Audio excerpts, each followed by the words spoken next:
Baha officials releasing a statement saying government's wind-up petition puts the resort's staff and assets at severe risk and significantly jeopardizes the future of the Bahamian Riviera. Government's move comes after failed talks on the way forward for the multi-billion-dollar project. Baha is saying that many of the statements of the Prime Minister are just plain misleading, namely, A, there was no agreement in June, as the Prime Minister said. There was not finalized understanding discussed by Baha and the Export-Import Bank of China, to which China State Construction and CCA had not agreed.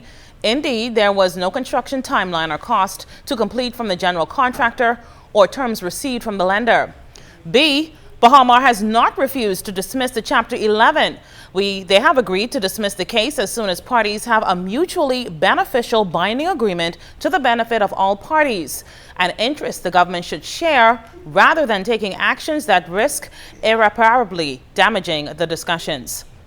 C, even so, Baha's statement goes on to say, the Chapter 11 is not an attack on the sovereignty of the country in any manner.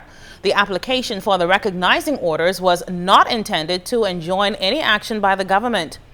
D, the project was on budget, even with a 4-month delay had it opened on March 27th, the date that China State Construction repeatedly promised the developer and the Prime Minister, including during his visit to Beijing in January.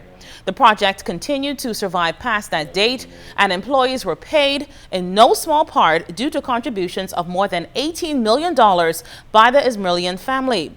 The Ismailian family has invested over $900 million in the project, has repeatedly announced its willingness to invest millions more, as recently as offering $80 million to Baha last week. However, Baha senior officials claim they are continuing with discussions with general contractor and the lender in good faith.